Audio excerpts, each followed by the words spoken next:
that day. Yeah, I'm tired of shit, and the coffee ain't hit yet. Damn, ain't that great. I don't want to go to work, cause my boss is a jerk, and I'm not even that paid. I need a change in my life, cause I don't feel alive, and there's nothing that makes me happy. Hold my beer.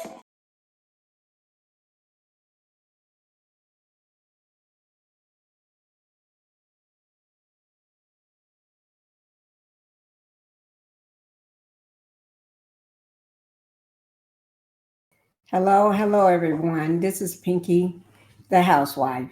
I'm here with another live for you today. It's Sunday, June 1st.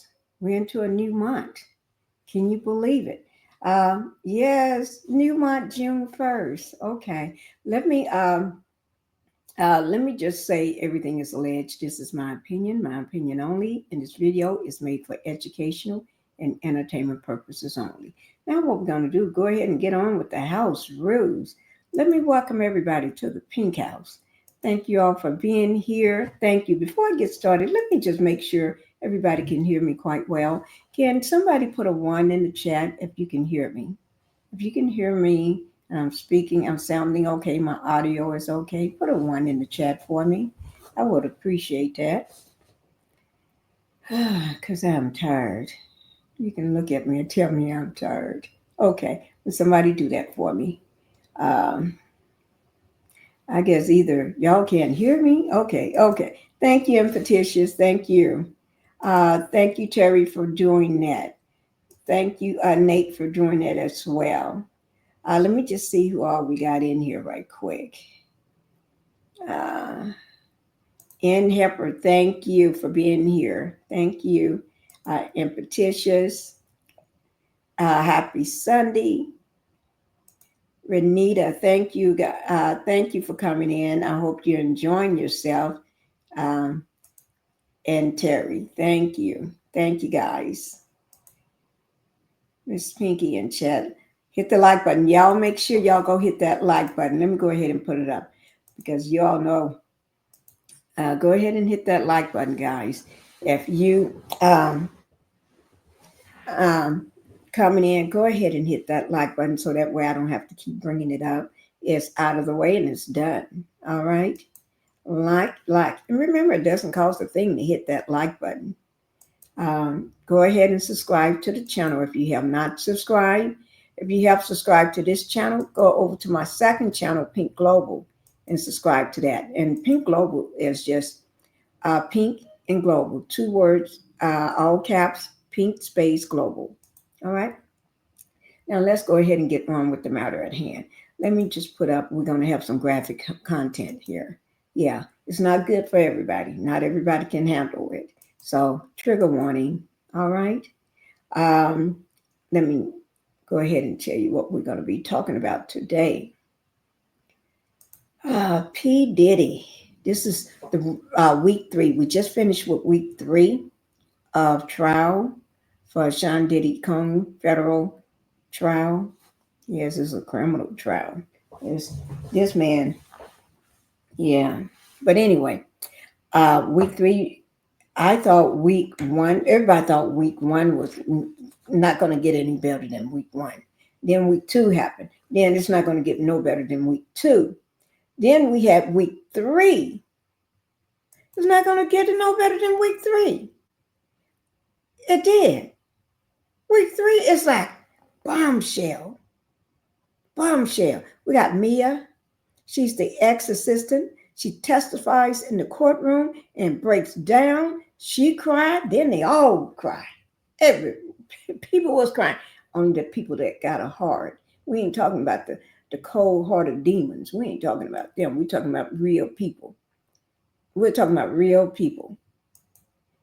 We ain't talking about no demons now. Like I said, we ain't talking about them. We're talking about real people. Okay? Real people. If you're not a real person, I don't know now. Thank you for coming in. What is this? Kenya? 864. Okay. Thank you for coming in. Welcome to the Pink House. It's so good to see you smiling. Thank you, Terry. Thank you. Oh, gosh. I'm just tired. I looked tired. I didn't go live Friday. I did not do a live on Saturday. I was in bed. So I'm up today and I'm trying to give it my best. Okay. And we're going to try to do this in 2 hours. How about that, guys? If we can do this in 2 hours, that'd be great. All right. So put it out there 2 hours.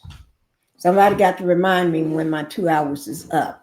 So if my live started at 2, so at 4 o'clock, I need somebody to tell me, Pinkie, you need before 4 o'clock, like a quarter to 4, 3:45. Start letting no, it's at 3:45. Yeah, 3:45. Start letting me know. I just let me know a little earlier, okay? So I can be getting off, okay? But we're gonna try to wrap it all up. Let's go ahead and get into it. You know what? I just realized I do not have my little swervy. It's not on here. I don't know. I tell y'all, I missed that. Y'all know what I'm talking about. Yeah, my little swervy. That's okay. We ain't gonna worry about it today. We'll do it another time. Okay. But anyway, let's go ahead and get on. What we're going to be talking about is Mia, her testimony. She's the ex-assistant of Diddy.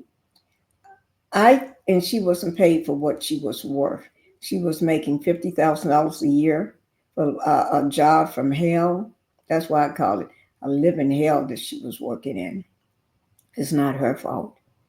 It's the person, you know who I'm talking about.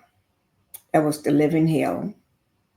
What all they put this child through, this young lady through. And she was real young when she started there. So it just ruined her entire life. Working for $50,000. You know, people work for $50,000 don't have to go through hell and back and every day. They don't have to live through hell. No, they don't. Okay, let's go ahead and get on with it. But before she got on the stand, she got on the stand on Thursday. But we also had, what's his name? Dante Nash on the stand. Okay, we had Dante Nash on the stand before she got on. Dante Nash, to me, I think he whooped Diddy's. Can I say it? Week 3, Dante Nash, the stylist versus Diddy. Who won? Who will take the stand next? That was Mia. I didn't know Mia was coming up, but Dante Nash right here. Oh shoot! He did a slap down, get down. He won. He won to me. He won that war. Oh, it popped up now. Okay, it popped up. Okay. Well, Dante, you're the winner for that week. You're the man. Dante is the man. He's the man that tried to save Mia and everything. Yes, he did. No, he's the man that tried to save Cassie. And Mia was the one that helped him by jumping on the Diddler's back. Yeah. Dante and Mia, I give it up for you. Okay. But anyway, so let's go ahead and get down to our everything. We're going to start with the fact that she was making $50,000 a year. And the reason I keep saying only, because you don't work for $50,000 a year and you got so many job types. You got so many jobs that you're doing. You have to rub his, work out his knuckles, pop his fingers and stuff. Isn't that some type of finger massage or something? Fingers massage, hand massage. You're not that. You don't work in a salon. That's not your job. You know? And then she had to live in his house. I don't want to go live in a boss's house. Why would I want to do that? And live there, and I can't even lock the doors. I have to get his permission to leave. I'm not in prison. He was treating her like she was in prison. Yeah, that didn't make no sense to me. If it made sense to anybody else, I don't know. Y'all got to tell me, because that didn't make no sense for her to be living and doing everything that she did. She had like 10 jobs. She had to get permission to do anything. And then every day while she's there, being attacked. Now, he was still dating Cassie. Now, everybody called it dating Cassie, but truly, he was really not. Cassie was just like a pocketbook on his arms. You know, because the man he probably do carry, with all them high heel shoes in his closet, he probably do carry a pocketbook. But anyway, because he always said Kim was his queen. Cassie was just an employee that he can get to do anything he want to do. His sex slave. Now, I'm riding for Cassie all the way. Don't get me wrong. Cassie should have never had to go through none of the stuff she had to go through. She was a child when he met her. She was a child. She was what, 19 years old? That's a child to me. When my kids was 18 years old, they were still kids.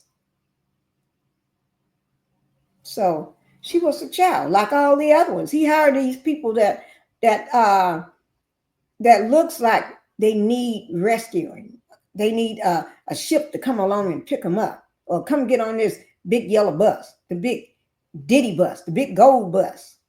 I should say the big gold, not yellow, but the big gold bus. I'm going to be driving the bus along the street. Anybody looking like you need help, get on the bus. Anybody looking like you lost your best friend, get on the bus. If you're having problems with your family, your mama and daddy, get on the bus, the big gold bus. If you broke up with your boyfriend, you feel lost, get on the bus. If you have poor self-esteem, get on the bus. If you don't have a job or no money and you're sad, get on the bus. If you need a daddy figure, get on the bus, because I'll be the daddy that you never had. Get on the bus. I'll be the devil for the daddy. So get on the bus. That's what he said. If you got a child you want to pimp out, get on the bus. If your mama that don't care about your kids and you want them to come to the Diddy camp, get on the bus. You see what I'm saying? And if you want to work for me and be security and turn your head the other way, get on the bus. See what I'm saying? If I need a handler to go take care of some of my artists, get on the bus. Somebody that's not going to speak up, somebody that's dirty already, get on the bus. So he had a lot of those that getting on that gold bus. Yeah, shiny gold bus. Look like it's so shiny, it looks like it got baby oil all over it. No, it ain't no baby oil on that bus. What's on it is the demon. Because the devil is the biggest and the baddest. You ain't going to see him. He just pulls the demons' little strings. And Diddy was the number one demon. We got some lower demons, but he was the number one. Because the devil, you ain't going to see him. He pulls all the strings. But get on the bus. If you feel like you want to be in this world of the industry, you want to get into the industry, the music industry, get on the bus. You want to become a model, get on the bus. If you want to go in Hollywood, get on the bus. No matter what you want to do, if it's in this industry, get on the bus. On that big gold bus, because you're all going straight to hell. You're going to live a life of hell, because I'm going to tell you what to do, like the diddler. He's going to tell you what to do, when to do it, and how to do it, and how to sit, and how to do everything. Matter of fact, you may even have to wipe his ass for him. Yeah. And hold his wing when he go to the bathroom. Yeah. But let's get back to Mia. We had a lot of people come out all week testifying. But Dante Nash, when he came out, he was a stylist. He came out to testify. He was pretty good. He he came in there being himself, not letting nobody bag him back or sit down. He sat down when it was time for him to sit, and he did his thing. You couldn't trip him up, and you couldn't mess him up because he was true to him. He spoke his words that he always wanted to say, but was forced to keep silent like everybody else that worked in the industry for the diddler. He got a chance to speak, to tell his truth, to tell that everything that he'd been keeping inside, like so many others that still are afraid to speak up right now. But that's okay. When they are ready, they are ready. Nobody can tell them when to speak up and how to speak up. They're going to speak up when they're ready. Okay? Oh, let me just check on something right quick. Just give me 1 second, guys. I just want to make sure everything was rolling smoothly. Okay. Okay. Now, also, there's a video I do want to play because it wraps everything up in a nanosecond for me and it helps give my mouth some rest. Because if you can see, one side is larger than the other right now. It helps give it some rest on my face, So we're going to go ahead and let my mouth, my jaw and stuff rest up some. But anyway, like I said, anybody that lives in Diddy's house, like so many others, they had to sleep in. Now, Mia slept in a room with twin beds. That's like treating this woman like she's a little child, like one of his kids. Okay? But the thing about it, I would never brought my clothes there. I would always have to go back home and find take a shower in my own house. I would never agree to that. The first day the job was offered to me, I would never agree to it. Sleep in somebody's house. No, I'm staying in somebody's house. No, I got my own place. That was taking it too far. But anyway, and no doors could be locked in his house because he said this is his house. So I said, okay, it's your house because I got to I got to go home, take me a shower. I got to go home and I go back to work like any other normal job would do, whether it's 8 to 5, 9 to 5, or whatever, 10 to 20, 10 to 6. I don't know, whatever the job hours are. But I would not be working those 7 days a week, 12 and 14 and 15 and 18 hours a day. And all during holidays, Mother Days, funerals, and everything. She had to even get permission to go to her father's funeral. Not father's funeral. I think it was a grandparent, one of the grandparents' funeral. Had to get permission. And then he didn't want her to go in the first place. Give her permission. This girl had to do a dance and a song just to go. That's pitiful. Okay? And this is during the time she was living in the house. She also said that there was many times that he would just come into the room because the door was unlocked while she was sleeping. And then she'll wake up to this big, heavy thing on top of her. Like the devil, the demon, the diddler. All that starts with the letter D. The D, the D, D, devil, diddy, devil, D. Oh, my Lord. Let me see. Mia just filed a civil suit against Diddy for $10 million. All right. Thank you. Just for the facts. Thank you for coming in. Thank you for coming in. Okay. And also, thank you for that. I have not been checking because I just got back out of bed. I've been in bed all weekend. Thank you. Me too. But anyway, so at night, he would just pop in. It was never planned. She didn't know when it was going to happen. He just pops in all on top of her while she's in bed sleeping. Oh no. If I couldn't lock the doors, at night when I get ready to go to bed, something is going to be moved and put in front of that door every night. Every night. No. Because he'll think I'd be asleep, but I wouldn't be asleep. I would never go to sleep at night. I would only sleep when he's sleeping or when he's gone, or if I had to. I just would not live there, period. But anyway, that was the time when Diddy would REP her.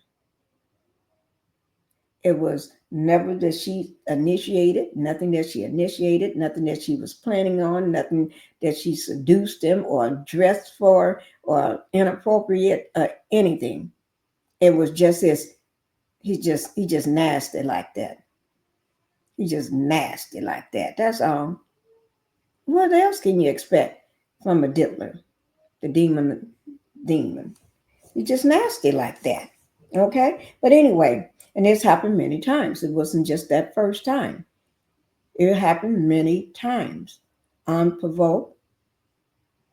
He just pops up and just ready to just to do the RAPE.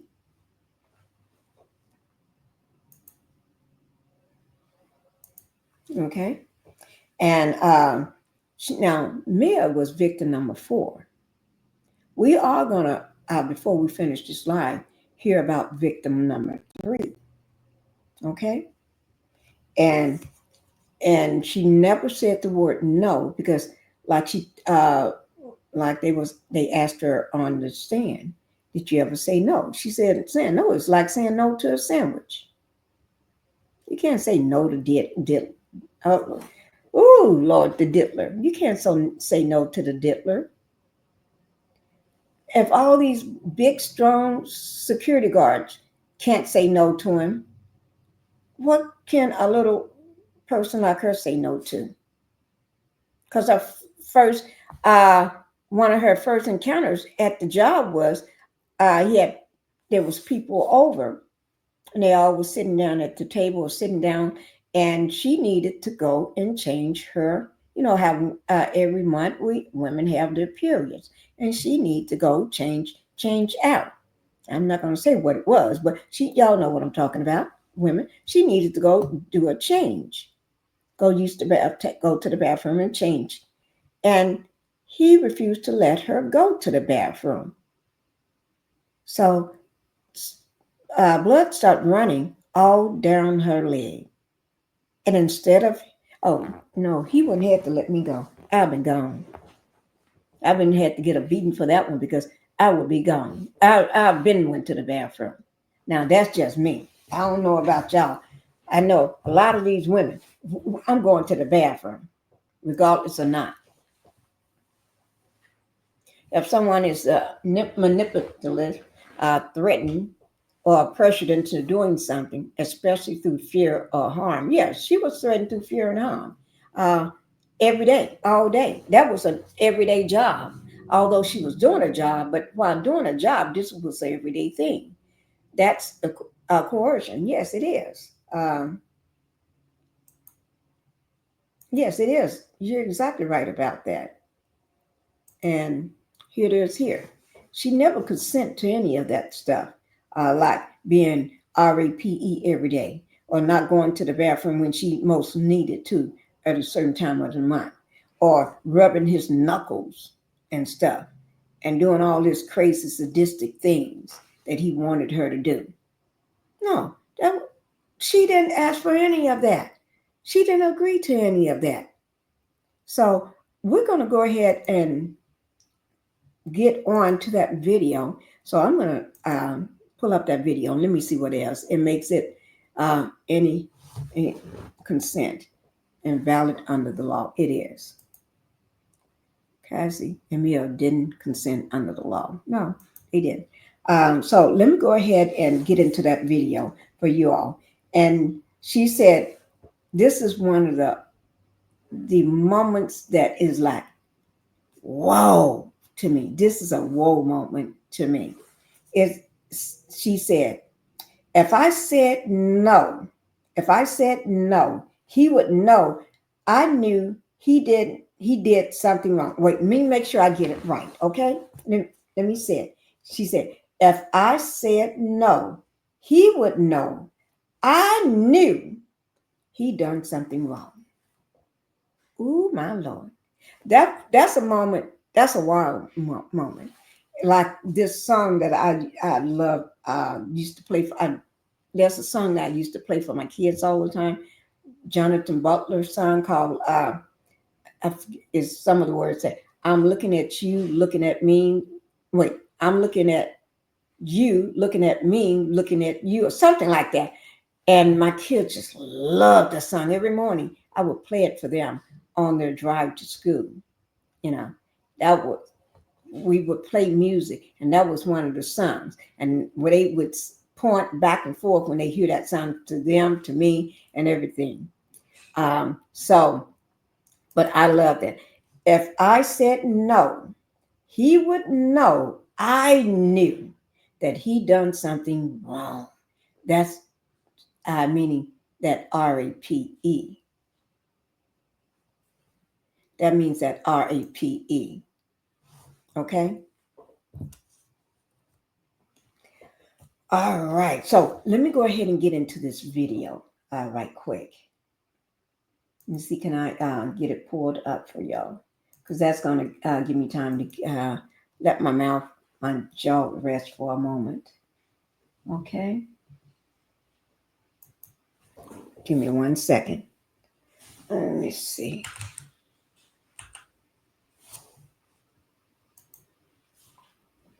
Let me see, is this the... Oh, yes, this is it. Let me see. Yeah. I was watching this earlier. Okay. And like I said, we only... before I pull this up, let me just talk about the victim number 3. Victim number 3 is a young lady that's called Gina. Victim number 3. Remember, we always talked about victim number 3. What happened to victim number 3? Did she get away? Or she haven't returned none of the phone calls or anything? She didn't return no phone calls. She didn't. She's not answering your texts. She's not doing anything. She was set to testify, and then when the trial started, she was going to go by a pseudonym, just like Mia. Mia on the trial, that is not her real name. That's a pseudonym for her because she's afraid to use her real name.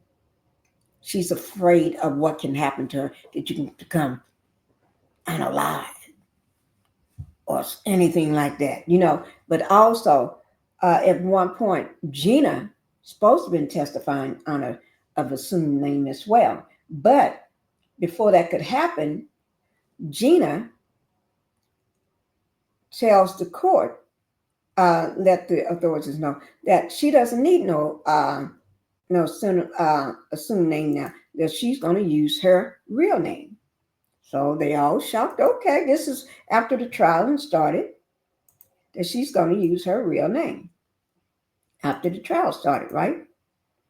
And then after the trial started, Gina stopped answering texts, calls, emails, voicemails, anything, no matter. You contact her, no matter how you contact her, she's not answering. So because she's not answering, they didn't know whether the diddler got to her.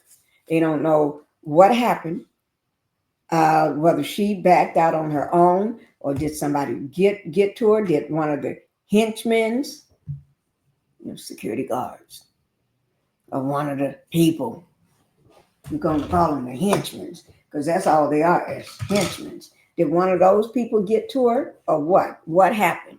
You know what I mean? So, but anyway, because of that, Gina's still not there to testify. That's still victim number 3. So Mia, thank God that she's there. But let me just say this: during trial on Friday, I think there's somebody in that courtroom. Somebody, I can't be for sure. It's just my opinion and my feelings that because all Friday and Saturday it's been going on, especially Friday. It was mayhem Friday. It was chaos to the noon. Okay, somebody, the defense, the prosecution, everybody, but the defense trying to call another mistrial because, or trying to say that because of this, somebody got Mia's information out. There's a video going around somewhere on social media. I'm not sure where. I haven't seen it, but I'm not taking no content creators word for this. This is major news outlets. You know, when I say major news, I mean like the big major news outlets. You know, but anyway, because content creators may tell you anything just to get some likes and some views. I don't know. I don't I don't repeat nothing no content creators say. No, I do not. I do not. I love all my content creators. I'm just not repeating nothing nobody's telling me. Okay? If I don't hear it for myself and see it for myself, I'm not going to repeat it. Okay? And I don't like nobody to come on my channel repeating no nonsense. Because, that content, I ain't doing that. Okay? You ain't doing that on my channel. No. But anyway, and if they do say something I didn't intend for them to say on my channel, I don't repeat it. I just look at it or hear it and act like I didn't hear it. Okay? But anyway,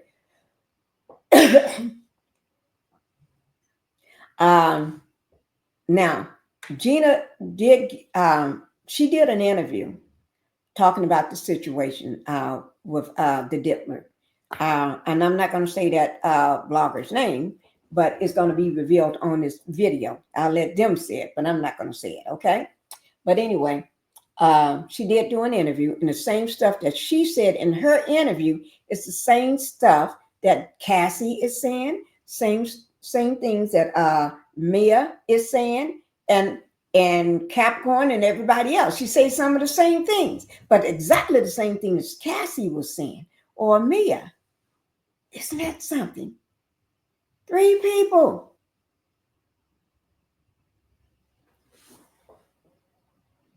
And don't forget, what's his name? Jonathan Oddie is saying the same thing that Cassie was saying. Jonathan Oddie here. Remember him? Yeah. Jonathan was not Jonathan. I was saying Jonathan. Jonathan Oddie. And then Capricorn mentioned some of the stuff, but the most of it came from Cassie herself,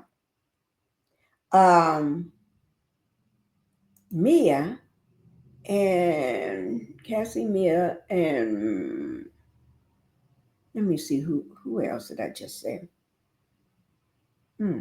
But anyway, yeah, isn't that something? And let me just say one thing about this with Mia. Mia identity was not released during the court trial for a reason, for her safety and her protection, okay? And to me, I think somebody in the courtroom found her information, found out who she was, or knew who she was, or guessed, or found out some way, and it's all over social media. Now, it could be false information, but there's a video circulating around somewhere, or a clip of her. And they're trying to poke holes into her testimony and her character and everything. Yeah. Why would you do that? And you can go to jail for this because the judge. It was told that you cannot give out her identity. You cannot give out her identity, her pictures, no nothing. But somebody just want to defy the ruling and want to do what they want to do. Now, by looking at her, everybody can tell what she may look like and her size, her nationality, her size, her hair, and everything. Yeah. But that's not theirs to do. And I hope they get the people, find the people who's doing that. You know, because if they do it to one person, they do it to another. And the next person that's supposed to be coming up, I think they're using a synonym. The next person on next week's trial, week 4, starting Monday. That's tomorrow, starting tomorrow, Monday morning. So let's go ahead and get into this video. I want y'all to watch this video. And y'all let me know whether you can hear this. Put a 1 in the chat if you can hear this video, because this is very important to me, because I don't want it to go on and y'all can't hear it for some 5 or 10 minutes down the line. Because if you tell me 10 minutes into the video, I'm just act like I don't hear it, okay? And y'all don't know me. I be petty sometimes. Pinkie is a petty thing when she wants to be. You know? But this is Nancy Grace. This is a video from yesterday, May 31st. And Nancy Grace, I love Nancy Grace, okay? And then if you want to watch this video yourself, you will be going down below my video into my description box. It would, under where it say credit, you'll see Nancy Grace, Diddy on trial. Victims paddleboard into the ocean storm to escape Diddy. And I thought that was the craziest thing, but it's not crazy because it happened. To get away from him, to get away from this crazy demon, they had to run out into the ocean, into a storm, get on paddleboards, and paddle out to in the middle of the water just to get away from this fool while he pacing, running up and down, acting like a wild person. Yeah. Putting their life on the line to get away from a beating. But it could be worse. Sometimes you get tired of being beat. Have you heard the interview? Yes, I did. Yes. Thank you, Just the Facts. Gina gave an interview talking about the abuse and experience with Puff. I recall listening to it a few minutes ago. Yeah. Well, they're going to talk about it here. I'm not going to bring out the content creator that got it, because you just let them say it on here and everything. So, but I'm going to go ahead and bring that up. The reason why I'm doing this recap of everything is because we got that trial starting again week 4 tomorrow. Okay. And that means we got 1 month in this week. After this week is up, that means we ain't got 1 month into this trial, and it's supposed to be 2 months of this trial. The judge giving it 2 months. So that means we got 1 month left. The prosecution is all good on their end. At one point, they said they could be done in a week or 2. But the defense, that's their problem with what they got going on. It ain't got nothing to do with them. You know, they play dirty any way they get it. So we're going to go ahead and watch Nancy Grace. And in between, I may interrupt from time to time to say something. But anyway, I'm going to go ahead and get it started, guys, okay? But Gina is another sad story before I start. Gina's story is just like Cassie. Gina's story is just like Mia.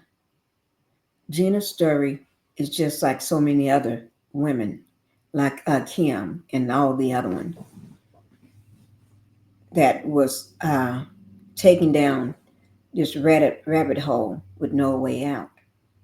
By a sadistic monster that looks like a demon. Mhm. Okay, so we're going to go ahead and get started. And let me make sure I got this loud enough so you all can hear it. Because I'm not going to turn it up too loud because I forget it's up and I. Night, we learned that Sean Combs, Diddy's sex victims, enduring so much, paddleboard out into the ocean during a storm to escape further beatings and from Sean Combs. And they can see him. Let me take this caption down. Thank you, Impetitious, for letting me know. Thank you so much. I appreciate that. Let me just take this caption down right quick. Terry, thank you so much too. Thank you. Now this video with Nancy Grace, you all is going to be spellbound. If you have not seen this video, I follow Nancy Grace every day. Nancy Grace and what is it? Law and Crime. I love them. I just love them. With Jesse, oh yes, I follow certain people. I follow all the time.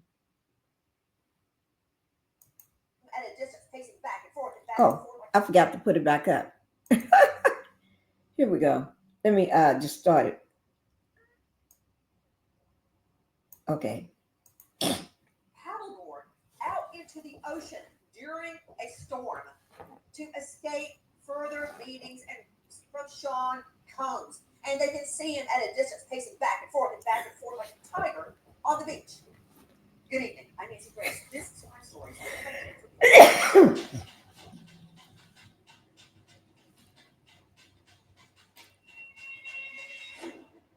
Diddy was menacing, threatening, intimidating. Because of a power need. 3 guns across his lap. He gets angry and says, quote, I should kill you. And he told his manager, I don't like this back and forth. I prefer guns. Because that's what criminal enterprise bosses do. He needs to go under the jail. Joining me Under the jail. This is what we were learning as the testimony pours from the witness stand. And that's why Sean Combs, a.k.a. Diddy, a.k.a. Puff, a.k.a. Puff Daddy, a.k.a. Love, it goes on and on. Don't forget the Diddler. Battling a multi-count federal indictment, including claims, charges of sex trafficking. Let me just say, I got the name Diddler from Nancy Grace. When it first started, she had started calling him the Diddler. And one day I was doing my live, didn't even intend to. I started calling him the Diddler. Like I tell everybody, that came from Nancy Grace. That's why I got it from Nancy Grace. It's nothing I made up on my own. I give all credit to Nancy Grace. And whenever I use that often, like doing a live, I would say I got that from Nancy Grace. Yes. So credit goes to Nancy Grace for the Diddler. Bombshells coming from the witness stand. On the stand right now, known only as Mia, her passport has been shown to the jury, so they know her real name. But she is in such fear, she doesn't want her name out there. No one else is allowed to say her name. Straight out to Kiela Brantley joining us, investigative reporter at large, DailyMail.com. She is the host of the wildly popular Daily Mail podcast, The Trial of Diddy. Kiela, thank you for being with us. What do you make of Mia's testimony today? Yeah, thank you for having me, Nancy. So Mia has taken the stand. We know that she was his assistant working for him from 2009 to 2017. And one of the most shocking things I think that she said was that he sexually assaulted her multiple times. And not only that, is that it was very sporadic. There wasn't any rhythm to when he would come and, sexually assault her. But she really described some awful, awful behavior, described a toxic work environment, that she had to stay awake for 5 days at a time, was not allowed to sleep, had to be on call 24/7, and wasn't even allowed to lock the bedroom door. Okay, hold on. I want to follow up on that. Sydney Summer joining us, Crime Stories investigative reporter who has been covering the child since the very beginning and before. Sydney, I want to follow up on what Kayla Brown from Daily Mail just said. So, Diddy in his mansions would not allow women to lock the door. Explain. What he had testified to was that employees were not allowed to leave his property without his express permission. So they frequently stayed in staff quarters at his mansion, whether it be in LA or Miami. And Combs always instructed them to not lock the door because it was his house. He was like, you cannot lock a door in my own home. I want to go to Dr. Bethany Marshall joining us. I need to shrink big time. Me Dr. Bethany too. Marshall joining us out of LA. She's the author of Deal Breakers. You can find out on Amazon. She is starring on Peacock right now. She's at drbethanymarshall.com. I heard Sydney Sumner reporting, and Kayla Brantley reporting about how he refused to let females and female staffers, Cassie included, lock their bedroom doors in his mansion. Can you imagine? After Mia was allegedly the first time, Mhm. she kept working there and was not allowed to lock her door and just lay there in terror. Ooh. See, she also was never allowed out of his eyesight. She wasn't allowed to sleep. One time, she was on her menstrual cycle and looking down her leg, and he would not even let her go to the bathroom. So basically, he set the stage for the environment by not letting them lock their doors. And so sadly, in Mia's testimony, she goes through all the things she told herself to rationalize and justify the abuse because she was so young, just a very young woman. She thought that maybe she was being tested for whether or not she would be a good assistant, or maybe P. Diddy didn't really mean her, or maybe he didn't remember it or even know that he meant her because he had had so much to drink. And on one occasion, his 40th birthday party, he supplied her with 2 shots of alcohol, asked everybody else to leave the room. I believe they were in the kitchen. She drank the 2 shots, felt woozy, woke up in his bed, and realized that she had been. So this, to me, it's not even just sexual assault. This is just plain old slavery, Nancy. These people are enslaved in his house. They're not allowed to shut their doors, and each one is one more attempt at dominance and control over them. Dr. Bethany, you said something. I think a lot of people that haven't studied it or haven't been victims themselves, it's hard to understand, and there's no reason they should understand. I'm glad they don't understand, because if they did, that might mean that violent crime has touched their lives. But victims think, oh, did I encourage that? Is that my fault? Did I flirt with him? Did he misread what I said? Or, oh, he's drunk. We already see Sean Diddy claiming he's bipolar. That's new. Nobody heard that before. That he had substance abuse problems, drugs, alcohol that made him act out. In other words, he can't beat people. Did she think, oh, okay, he's drunk. He's not going to do that again. I'm just not going to say anything. I'll lose my job. I'll be blackballed. They rationalize what happened. And I think part of it, and I'm not a shrink, you're the shrink, is because they don't want to admit to themselves. I was just Kayla Brantley joining us from Daily Mail. She's the star of podcast The Trial of Diddy. Kayla, you just heard Dr. Bethany starting with, I think. Before Kayla starts, let me just say this here. I want to touch on to what Nancy and the psych just said. That victims do rationalize, is it my fault? Oh, did I do something wrong? But seems like everybody want to give him a pass. When I say a pass, they say, oh, he drank too much. Oh, he's bipolar. Oh, he's this. Oh, he was high. Oh, did I cause this? No. And see, that's what victims do. They go through all of this. I'm not saying all, but some do. And they'll learn when they later on that they didn't cause none of this. It wasn't your fault. You didn't do anything. It's the perpetrator's fault. It's his fault. He did it. You had nothing to do with it. If you wasn't there, it could have been another young lady. It could have been another young person there. He just wanted to do somebody, and you just happened to be the person that's in the house or that he see at that moment, or the person that he got his eyes on that night. It's nothing that you did wrong. It's nothing that you said, not how you dressed, no reason that you caused it. And that person, that perpetrator would make you think that.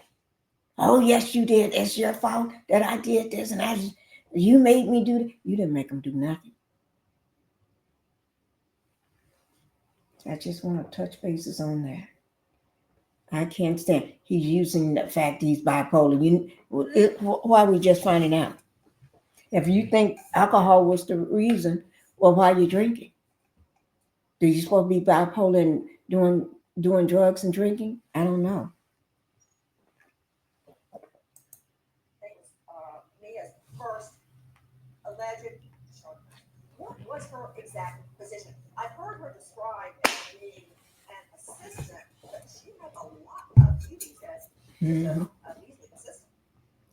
Oh, absolutely, Nancy. I mean, you talk about a toxic workplace. This is completely next level. One of her tasks, she said, was to crack Sean Combs' knuckles if he was writing too much, and it was anything from Okay, doing that. hold on. Crack his knuckles. There's something wrong with my earpiece, because I Crack swear, I think you just said one of her jobs is to crack Sean Combs' knuckles for him, and that can't possibly be right. Okay, what did you? What did you say? Yes, so her job was to crack his knuckles for him, as he could do it for himself. He couldn't do it. And another one that was really disturbing is that Crack his knuckles because he can't do them himself.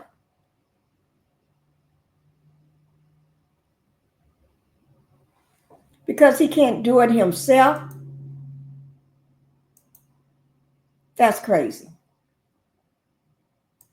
we have to clean up after what she described as a nightmare freak-off.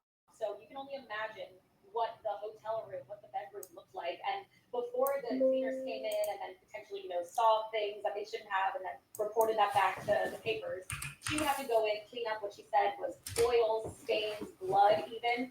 And so as an assistant, it ranged from, small tasks to huge ones to things that you wouldn't even think of. Also, I see that one of her duties, Kiala Brantley, was anticipating his needs, whims, and moods. That's Yeah, tall order. What does that mean? You talk about horrible bosses and micromanaging. This is completely on a whole nother level. So anticipating his needs is basically asking her to be a mind reader and to know what he wants and to really know him so well and so intimately that she can just anticipate anything that he could possibly want to really try to keep herself safe and keep him from blowing up. Her real title, as I understand it, Kiala Brantley, is with Revolt Films, Director of Development and Acquisition. Yeah, she held that position at Revolt TV, which of course was Diddy's company, but clearly her duties went far beyond that, and far beyond that of a personal assistant. I honestly don't know what job would have stay in someone's eyesight as a duty. Straight out to the federal courthouse in Manhattan, standing by investigative reporter Lauren Collinsford of Pop Crime TV. Lauren, what happened in court today? Yes, Mia, who is Diddy's former assistant and director of development at Revolt TV, also Cassie's very good friend. She said they were like sisters, and they still are. She finished her direct testimony today, and then we started the cross-examination with Brian Steele. What she said towards the end of her testimony, I thought was really, really chilling. She described after Cassie's 2023 lawsuit dropped, she started getting text messages from Diddy's former security, D-Rock. Now, she testified that D-Rock didn't work for Diddy in 2023 anymore, but she knew that he had landed in Miami and said that he was going to take care of something in Miami that was pertaining to Diddy's son.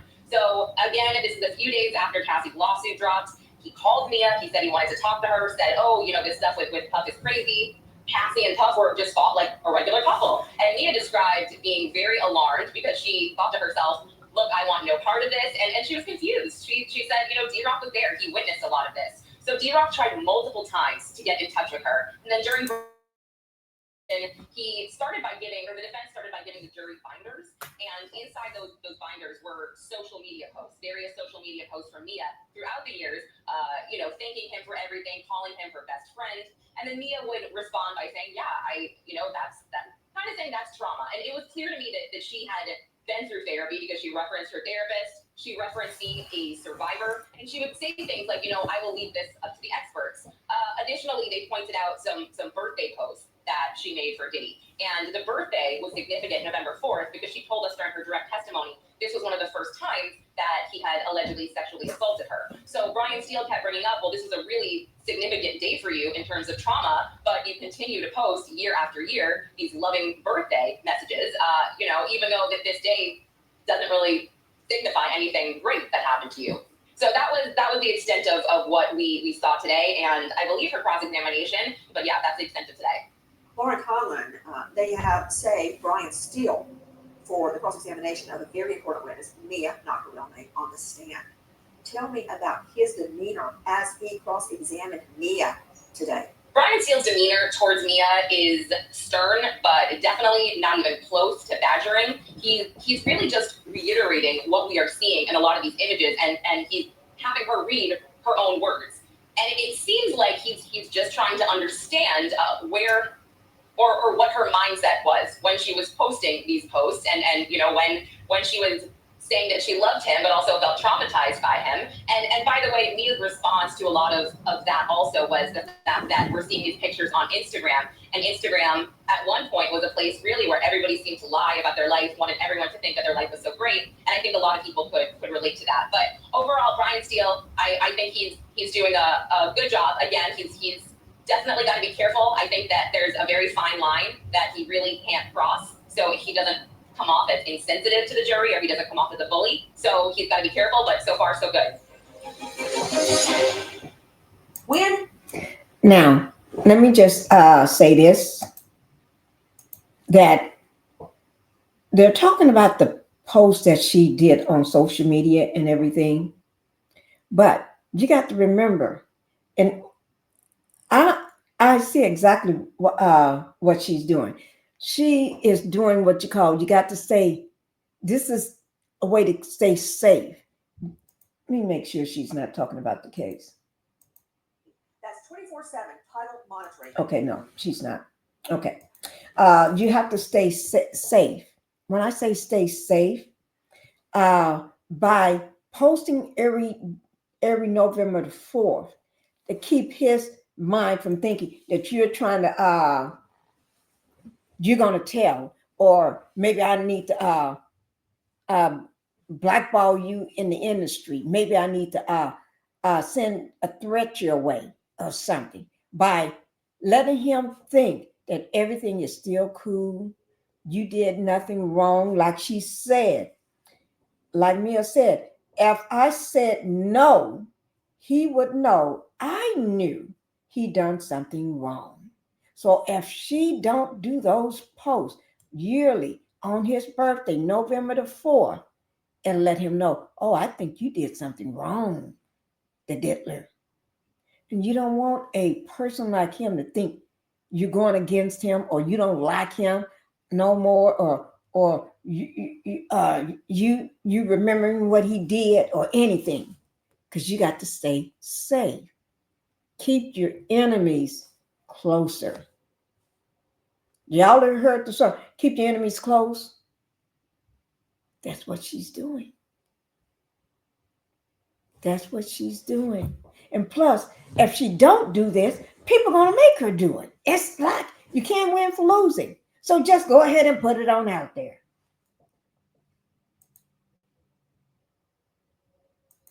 Dirty work. He has his minions do everything. They've been known as Dirty Diddy disciples. I'm not kidding when I use Dirty Diddy. They order their little minions. What? Dirty Diddy disciples. Dirty Diddy. Dirty Diddy. Oh, Lord. Anything that starts with a D, that sounds bad. Oh, Lord. They want, and it's his power that control them. They are terrified of him. Because of intimidation, because of a power need. We are learning from the witness stand today, That's- Mia, not her real name. that's on the Mia, stand, it's a friend. describing an incident where she and another victim go out on a paddleboard out into the ocean in a storm to escape further beatings, and Sean comes as he paces the beach, and they can see him like a tiger waiting on them to come back. Before I get to that, I want to go to Brian Fitzgibbons, a special guest joining us, Director of Operations, USPA Nationwide Security. He leads a team of investigators. You can find him at USPAsecurity.com. Brian, I want to talk to you about, as I'm calling them, minions. Right now, Minions. Shortly, we're getting from Choice Lake, veteran defense attorney, and he's going to try to tear down everything you and I are about to say, just like Sean Combs' defense is going to do. But Brian, minions. It's important. It's important. Everything that Mia is saying that she was forced to do or coerced to do. At one point, somebody asked her on the stand, well, why didn't you say no? And she said, I was afraid to say no about making him a sandwich, much less argue with him about or anything else he told me to do. I mean, come on, talk about meanness. He even had a royal knuckle cracker. And that said, Fitzgibbons, think about it. The reason the meetings are important is because they did his bidding. Right. And he was their boss. He ran Bad Boy Records Enterprises. And he used his employees to commit crimes. Specifically with you, I'm talking about Frank Black, a pseudonym, a fake name, that comes with forces employees to go get, there's one of them right there, prescriptions under fake names. That's a crime, and he uses his employee to do it. Absolutely, Nancy. And what you're seeing here is the scope of this investigation and the scale of the number of people within Diddy's organization that they're bringing up onto the stand. It's painting a picture and laying a foundation for the jury for this racketeering conspiracy charge. So you're seeing what's delegated, what activities are these folks are carrying out on Diddy's behalf, and the fear that they have should they not carry these orders out to its specifications. Kelly Brantley joining us from Daily Mail, star of the Child Diddy podcast. I've heard reports that Capricorn Clark was shredded or crossed because at one point after all the abuse, she went back trying to get her job back. Now I've learned that she is the mom of an autistic teen boy that has to have special schools and has to have round care if she's not there. That ain't gonna pay for herself, right? She needed that job. She needed not to be blackballed in the industry. Exactly, and that's exactly what we're hearing from Mia is that she felt that Diddy's quote authority was above the police. And like you said, Capricorn Clark was a working mom. She needed this job. If you're blackballed in the industry by someone as powerful as Diddy, you will never find a job in Hollywood again. And what I think is really interesting, Cassie was asked this, a previous assistant was asked this, and I believe Deonte Nash said this on the stand, is that none of them hate Diddy, that they don't have any hate for him. And I think what that is a testament to is kind of, I'm no psychologist, but that Stockholm syndrome feeling that even though someone may have done all these horrible things to you. I'll tell you what it is, Kayla. You're so kind and gracious. I don't hate Diddy. I hold him in high regard in case he gets out of jail. Yeah, well, exactly. Right. Mm-hmm. When he's just saying, I'm here under subpoena, I don't want to testify against you, man. And speaking of these people, to Lynn Shaw joining us, founder and director of Lynn's Warriors, committed to ending sex trafficking and abuse of girls and women. This story is as old as time. Women who are willing to do anything, put up with anything to support their child, to hold on to their house, to hold on to their job. I mean, the way they cross-examined Capricorn Clark, and I dread, I've been dreading throughout the day. I dreaded when Mia with this cross-exam, which happened. But Capricorn Clark was cross-examined over. Well, you went back, you crawled back and tried to get a job, didn't you? They didn't mention anything about her having to support her autistic son, about the around-the-clock care that requires while she's at work. I mean, that's a whole job in itself. My 93-year-old mom lives with me, and when I'm at work, somebody's with her, and I'm constantly juggling. Who's going to be here? Who's going to take care of mom? Right? She's got a young teen boy that she has to support. She would do anything, Lynn. Yeah, moms will do anything to put food on the table, to get medical care for their kids, to take care of their children. We have to remember the public has to be educated. That's why I'm so happy we are actually talking about these issues in the media, in the public, Nancy. When it comes down to being desperate. That is true. I don't understand why didn't somebody, bring it up. I'm a single mom. I have to put food on my table for my child that's autistic. Somebody have to take care of him when I'm not around.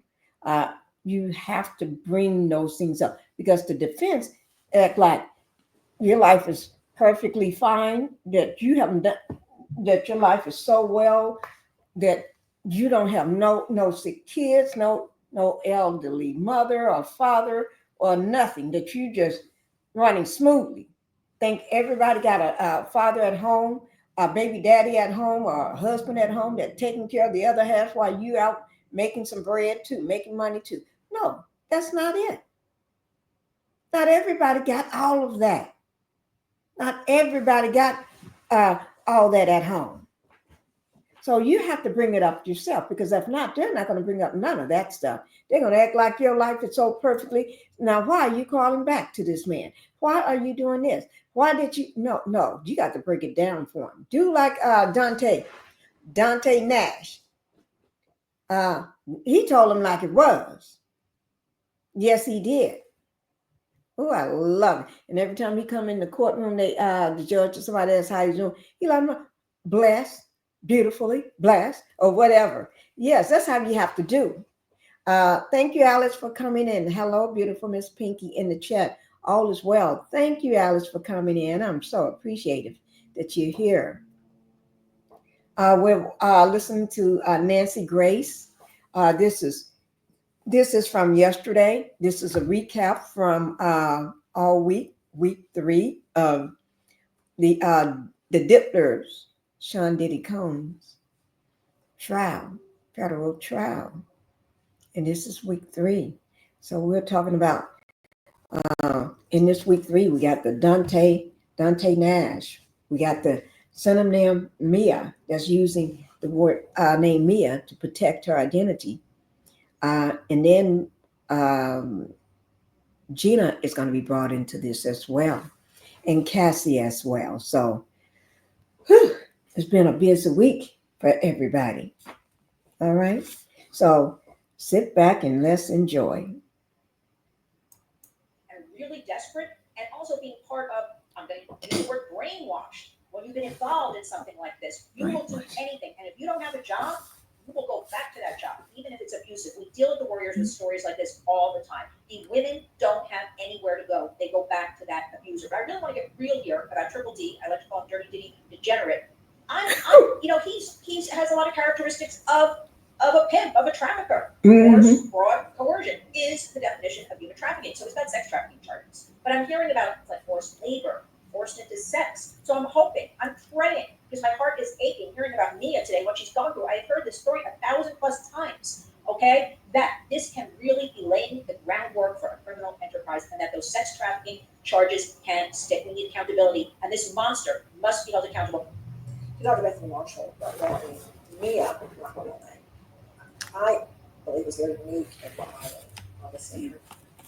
And I just think her not fighting back and rationalizing and staying in your group, thinking she was going to get blackballed in the business and she'd never work again.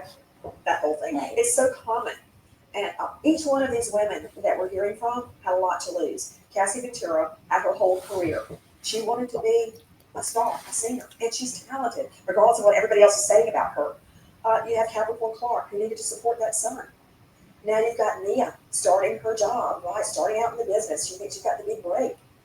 They all had so much to lose if they crossed rules. They had so much to lose because they needed the jobs. And they also knew that he was going to blackball them if they ever tried to leave. They tried to get positive job recommendations he wouldn't give them. So he was also a stalker. You can't get away from a stalker like this. And Nancy, the fact that Capricorn had this autistic son who needed full-time care, this is the sex traffickers' raison d'etre. This is what they do, is they choose victims where there is a power differential. Single moms, disadvantaged youth, people trying to go over state lines. Please join us on our mission to find missing people, especially children, to solve unsolved homicides. If you're on the go, catch us on your favorite podcast app, where you can get all of our content, where we, in our own way, seek justice. That I do want to say something about this, that predators or person that we're talking about, Dirty Diddy, I didn't make up that. It's just what said, Dirty Diddy. Yeah, they find people that are vulnerable. They find people like a Mia, like a Cassie, Capricorn, single mom that got he probably knew everything about her the minute he knew she was coming for an interview. Of course he knew. That's their job to do, find out everything about you so they can exploit you when they hire you from day one. They're going to test you. He put every last one of them through a test. Mia had to hold her breath. Not hold her breath, not speak for 24 hours. Capricorn taken out to a park at night with him and his, what do they call them? The henchmans, the security, the henchmans. I'm just repeating what I heard, henchmans. And why he carried a pow and threatened her to throw her in the river, but threatening her also. And then even Cassie, all of them, every last one of them, been threatened in some or had to go through some humiliating ritual, sadistic ritual on the first day of work, or even before they started, even during the interview. He's just testing you. If you do that for him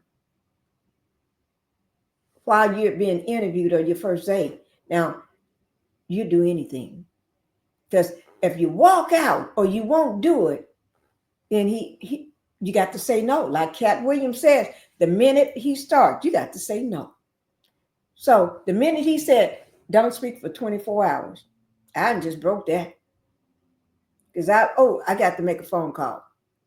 No, I can't do it. I got to go home. Never come back. You got to find something to do. You got to find a way to break that. Whatever he tell you to do just what he tell you don't do. What he gonna do? Unalive you on the first day? At least he never gave you no money for starting to work. At least you never had one day of employment, maybe an hour of an interview or less, but at least you didn't get to work. This is Mr. Combs' kingdom, and we're all here to serve in it. What? I guess it's just a Diddy world, and we all living in it. This is Diddy's kingdom, and we are here to serve him, to serve this kingdom. The verse where I think you secretly enjoy it. It's Diddy's world. We're all just living in it. Mm-mm. Not. No. Sean Combs on trial in the Montana courthouse, the federal courthouse in Manhattan, facing a slew of charges in the multi-count federal indictment. Can he persuade a jury the way he's persuaded so many others to do his bidding, including police, I'm sorry to say? Another incident regarding Nia, and remember, part of the significance of her testimony is that she bolsters Cassie Ventura into number one. In fact, the state's wide open. Listen. Mia describes another violent incident between the couple on a trip to Turks and Caicos. Cassie burst into the room where Mia was sleeping, terrified and screaming that Combs was going to kill her. The women piled furniture in front of the door before running out through the back patio and down to the beach. Cassie and Mia took paddle boards out into the ocean to escape. Combs ran back and forth on the beach, screaming at them as a storm rolled in, and the women tried to decide if they wanted to face Mother Nature or Sean Combs. Sean Combs or death. Kill Brantley, dealing with what happened. Yeah, well, you heard there they were on a trip to Turks and Caicos in 2012, and Mia testified that Cassie came into the room, woke her up, running and screaming, asking for help, and saying that Diddy was going to kill her. And what was interesting is that she said typically Cassie was always calm, cool, and collected, and she was really shocked to see her like this in such a state of panic and really with fear in her eyes. So, as you said, they escaped on a paddleboard and really chose Mother Nature. A storm was rolling in over going back to the beach and facing Diddy. Eventually, they did end up going back to the beach. So, Cindy Sonner joining us, Crime Stories investigative reporter. What more do we know about that incident? The two women going out in a storm on a paddle boat, Turks and Caicos, and that water there, I dived there. And the beach starts like this, before I had the twins, by the way.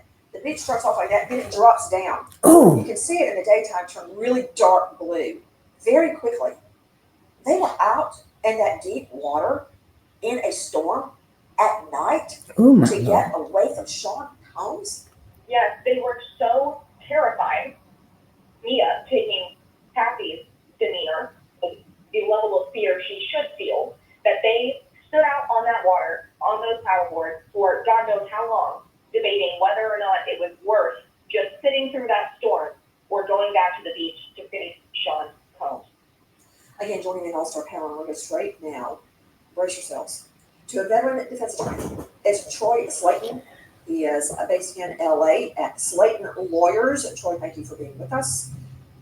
Mia did an amazing job on direct, but then we seen a lot of the defense team up there.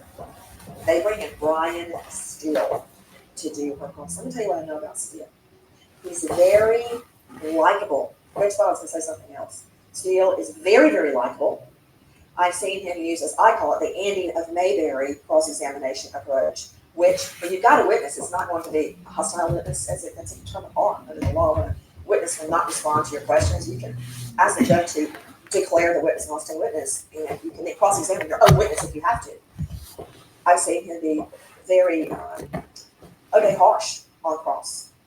So he's got Mia on the stand. This is what else I know about Steele. He's very likable.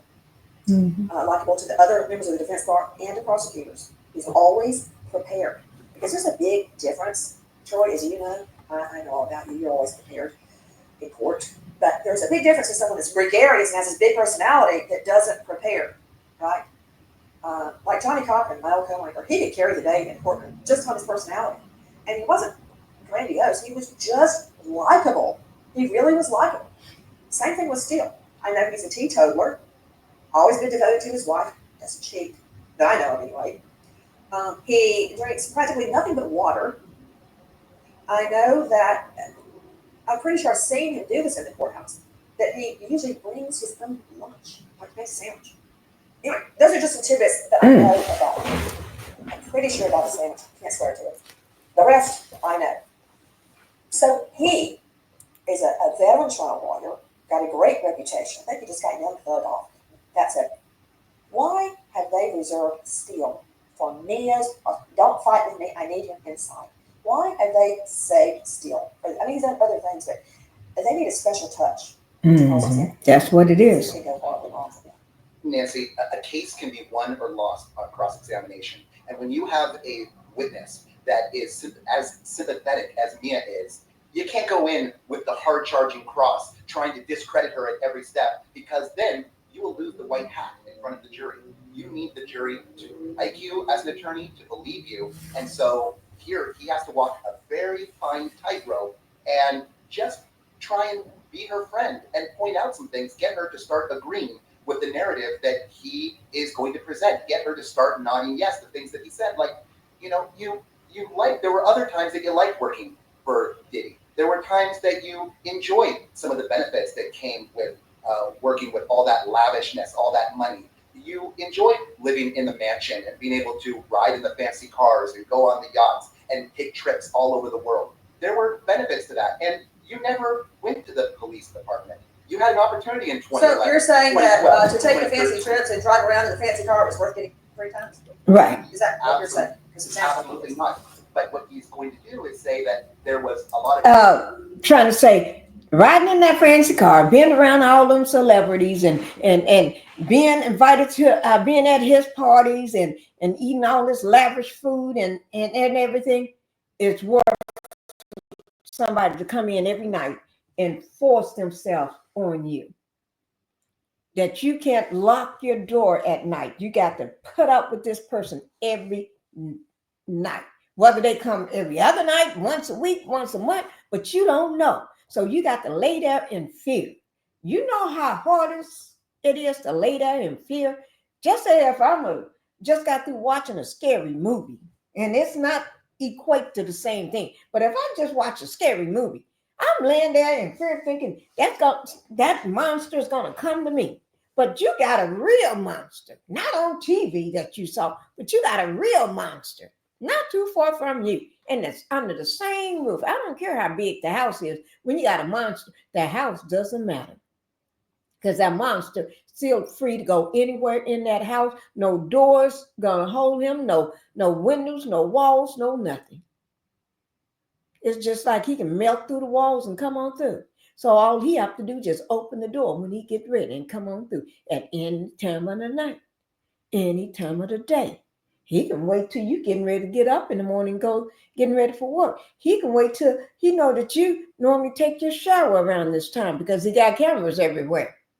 He's probably watching you every night. He probably wait until you fall asleep so he can scare you half to death. And he may be on that kind of train too. I'm going to scare her half to death, put her in fear, and then I'm going to RAP her. And then threaten her. If you tell somebody, I'm going to off you. You got people just that sick. Just saying.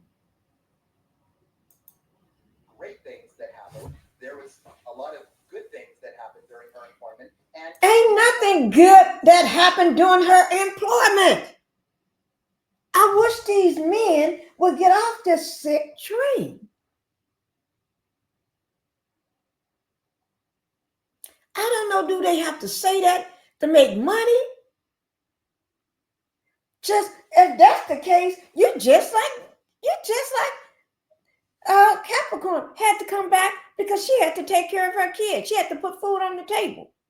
So you'd say anything just to make money for a defense to me. Because ain't nothing great about that. Would you tell your child or your daughter, well, you did get some perks out of it, although he did RAP you a couple times, but you did get some perks out of it. You got a chance to ride around in a new car, in a fancy car. You got a chance to eat fancy food, go on a yacht. It was some perks for. Give me a break. Shut up. Fine, I'll wait the bat. For example, It don't. the analogy that I was thinking about as you were talking earlier was Harvey Weinstein.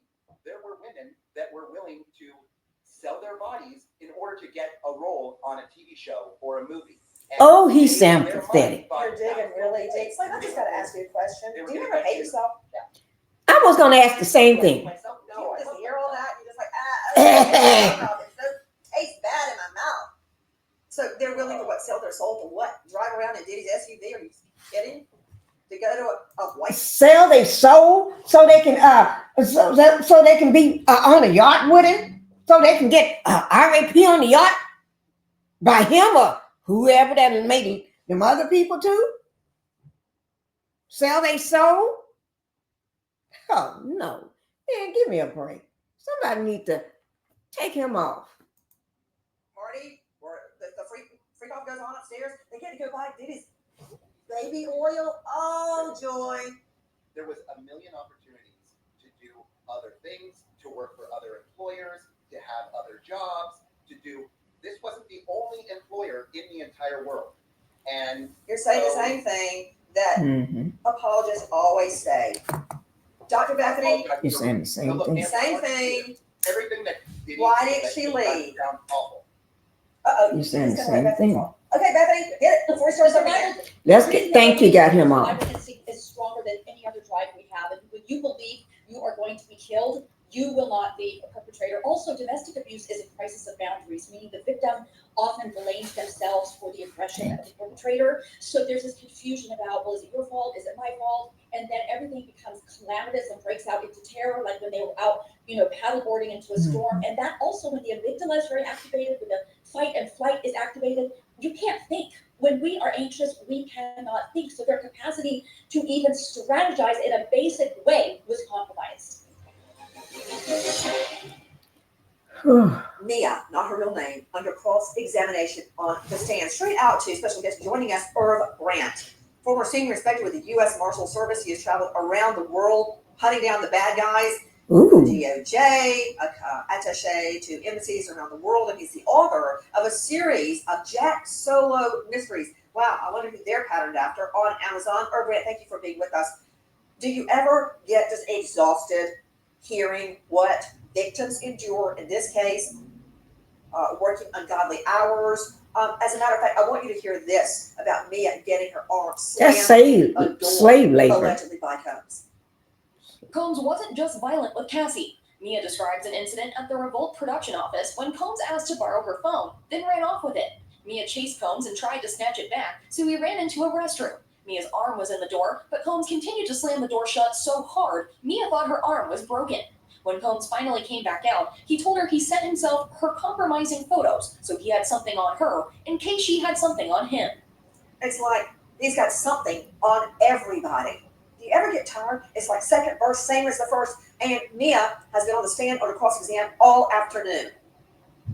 Yes, Nancy, it is exhausting. And it's because my adult life in law enforcement, I investigated cases like these, just countless cases like these. And it's all the same. He is, and this is what pimps do. They destroy people psychologically to keep control of them. And I'm sure Lynn Shaw and Dr. Bethany can talk more on that subject, more of an expert than I am. But I've seen it, and I've interviewed these victims countless times, We've gone to trial countless times, and it's all the same.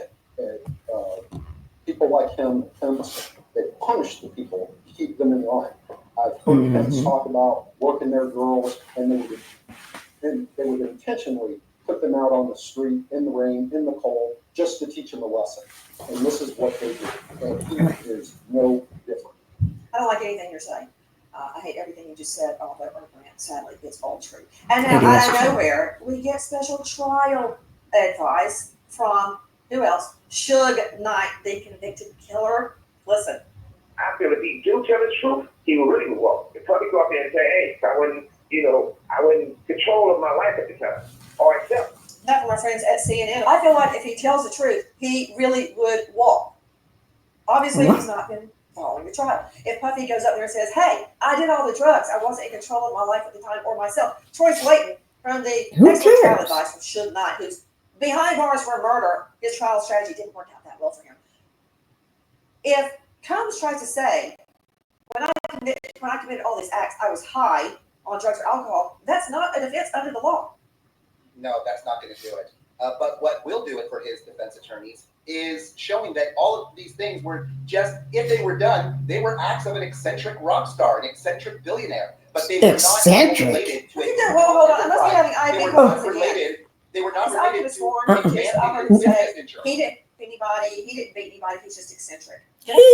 That is no excuse. You're going to try to explain away all of these felonies by claiming he's eccentric? Because he RAP somebody? Eccentric.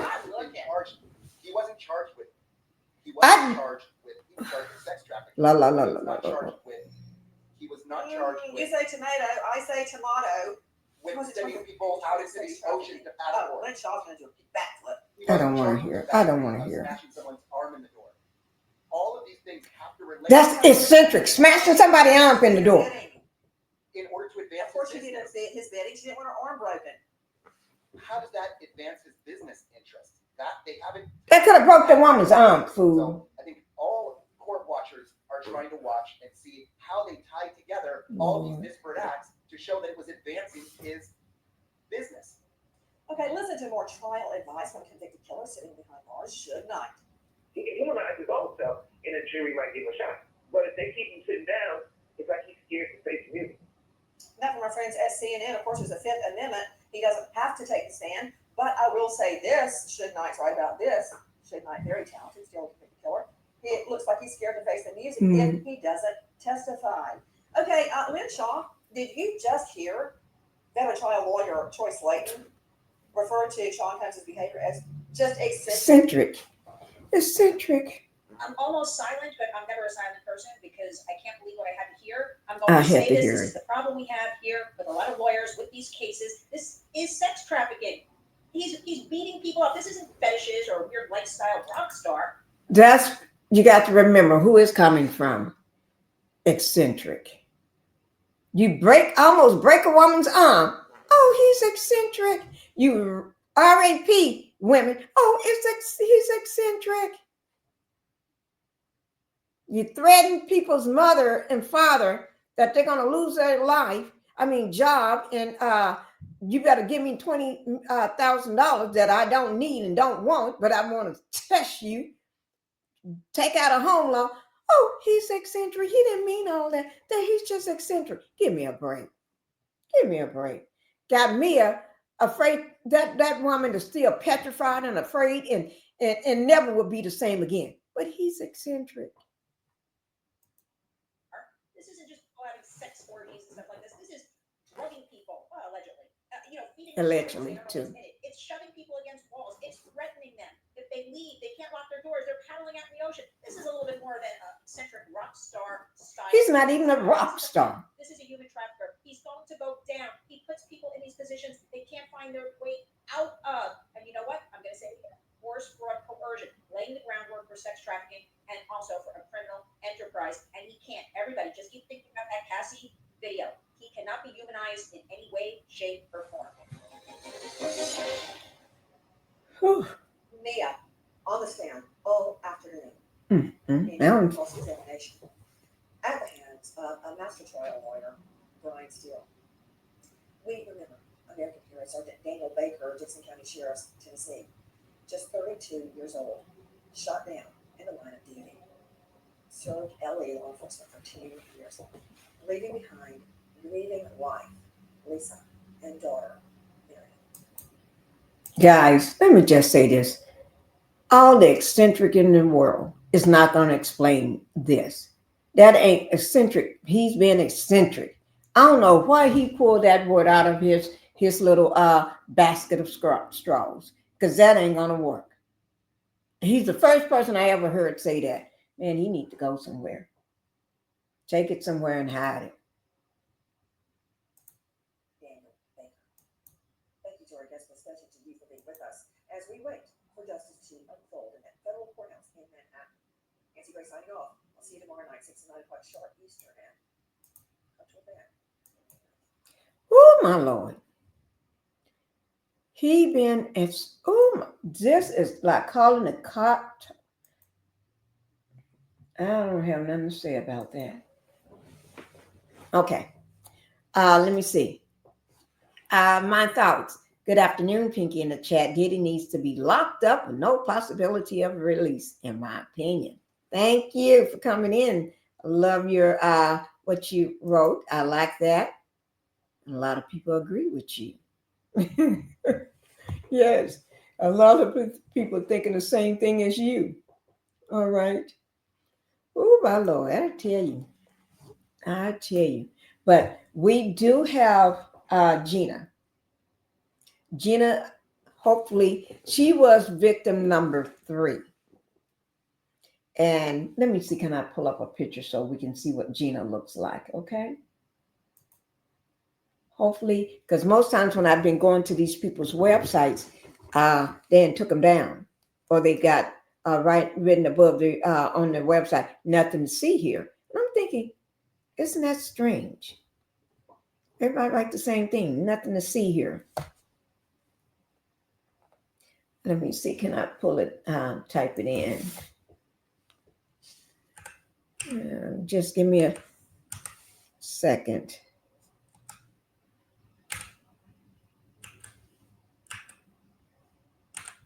Okay, let's see. Okay. Let's see. Okay. This is her. Okay, I'm going to pull up her website. So now she's supposed to be victim. She was victim number 3. And she's the one that allegedly was gotten pregnant by Diddy several times. Okay. Let me bring up her picture. Yeah, excuse me. Just give me a second. Okay.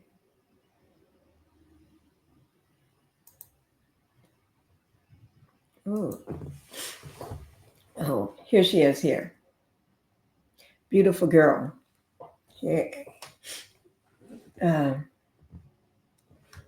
Here she is. Here she is right here, guys. That is Gina.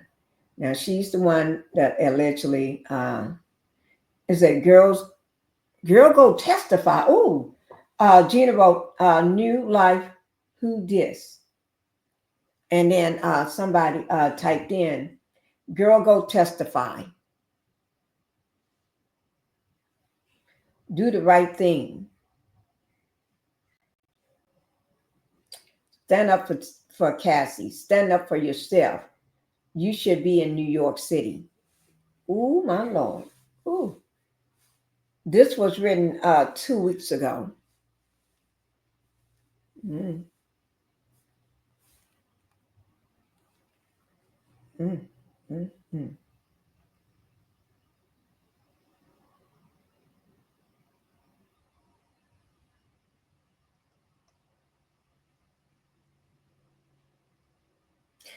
Somebody say, Brave One, you shared your story first on TK. I think TK, they're referring to Tasha K. As your voice trembled, I understand every word. I could feel your fear. They don't believe you, but I did. I know that in time, he would face justice. That's somebody saying that. That's in the middle. He did not deserve your love. I stood by you before I stood by Cassie. I hope you find peace knowing that he is in jail for what he did to you and others. Oh, okay. Let me see what others she got here. That is Gina, supposed to be victim number 3.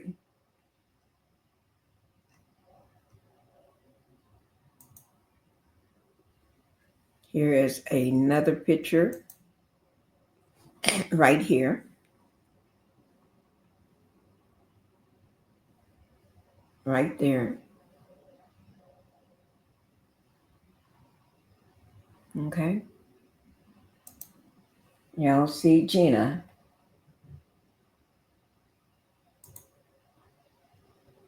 Let's see. Okay. People wanting her to go testify. You know, she's the one that said allegedly she was she was dating Diddy, and a short time after they started dating, she fell over. You know, they claimed she claimed or they claimed, I don't know, that they was in love at the same time he was dating Cassie. So also that let you know he neither one of them, nobody was his girlfriend. Okay. But within 9 months after them, they look similar in looks. Yeah, they do. He got a type. Diddy got a type. Yes, they do look alike. My thoughts. I bet he did not try this crap with the first child's mom. You talk. Oh, okay. She looked like she would put a iron skillet over his head. Whoop. Look, take an iron skillet. Whoop. He did. He prayed on the week. Just my thoughts. No. I like what you said. He did pray on the weak to me. He prayed on the youngest ones and on the weak. Because you got to remember, all of them do the same thing. You got to remember. Shannon Sharp, what did he do? Go pray on these young girls, 18 and 19-year-olds. Because they know they can brainwash them, right? They can tell them what to do, how to do it, when to do it, do what. They can pimp them out. They can do everything they want to them. Abuse them, RAP them, do everything they want to. A grown woman is going to look at you like you have lost your doggone mind. They're going to tell you where to go. They may even, the minute you hit them, they're probably going to hit you back. Hit you right back upside the head too. The minute you hit them, they're going to hit you back. Or they're going to wait till you go to sleep and pour some hot grease on you. Hotter than fish grease. But anyway, I don't mean to laugh about that. I was laughing about the fish grease, hot fish grease on them. But after 9 months of dating, let me just get her picture up right quick. Give me 1 second, guys. Let me get this picture back up. After 9 months of dating, okay. After 9 months of dating, he started to the point where, after 9 months of dating, she tells him that, she's going to have a baby by him. And he didn't like that. He didn't like that one bit. It's like, oh no, you're not. Not. Actually, she claims it was 2 pregnancies, both forced. Now, y'all know what I mean by that, both forced. that she didn't have a choice in the matter. This is what's going to happen, and this is what happened. Okay? So, but if you look at her site, I only see pictures of her. I don't see and a little girl. I don't know whether that's her little girl. But she is a beautiful, beautiful girl. And that's what they do. They prey on the young, beautiful women. It's something about him. They don't come, the women don't come looking for them. The people like Diddy. Diddy go looking for them. Remember how R. Kelly used to look for women? He would go over to the high schools and hang out, him and his security. Hang out at the high school, hang out at McDonald's. Is our pattern to their madness. They want to find you young, and I don't mean to call no young women dumb, but what they will call young and dumb. Somebody that's they can easily influence. Somebody is easily to be influenced because they want to put their mark on you, their trademark on you. What they want to do is to brainwash you, be able to use you, pimp you out, sell you, and do anything and that they want to you, and keep you coming back for more. And then get you hooked on drugs. Because if they know they got you hooked on drugs, then you're going to keep coming back. These women do look somewhat alike. Jennifer Lopez is in this look as well. Oh, that is true. You're right. J-Lo. Where is J-Lo? Have you noticed nobody's mentioning her name? But she had a public, long-term relationship with him, all over the red carpet and everywhere. Where is she? But anyway, Gina, I wonder if she's going to testify. Word on the street, we want to know, is J-Lo going to be, J-Lo going to testify? But anyway, Gina, if you go, you can go over to Tasha K and look at that interview. There was twice that she said that she was with child, was pregnant by him, and both was allegedly forced to get rid of the baby. And one time, while he was out in the desert with Cassie, while she was being forced to get rid of the child, laying up in a hospital or a clinic, wherever it may be. She was beaten, she was stomped, and she said he had a habit of not bruising the face, hit her and stomp her or kick her in the head or hit her in the head, on top of the head or on the back, somewhere where it won't mess up the face.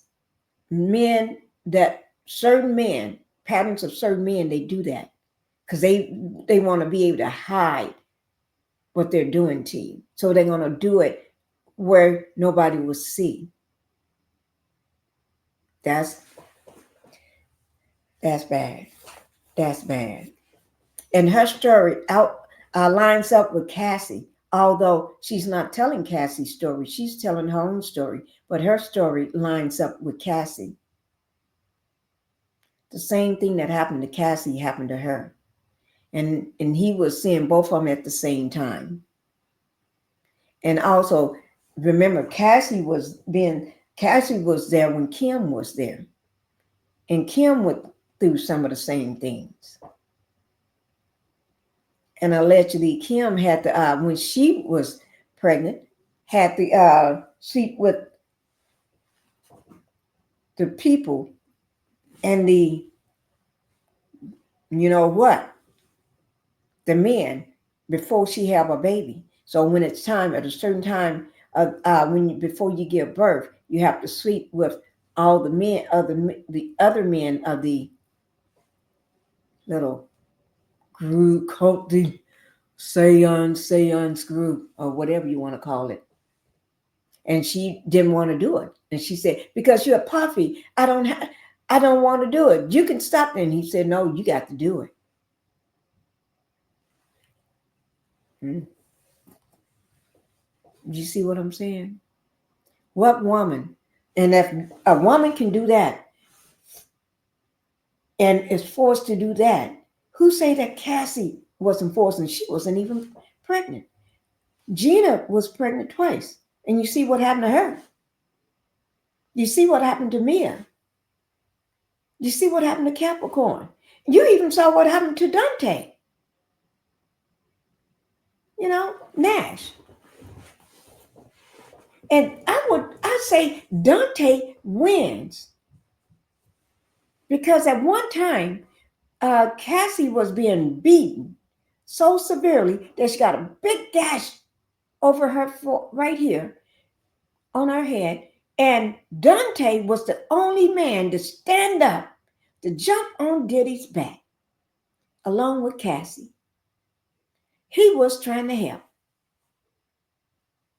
And he even put Cassie in his car to try to get her away. And all these big other strong men, because the Diddler don't go nowhere without his big strong, wait, we don't call them security no more. What did they call them?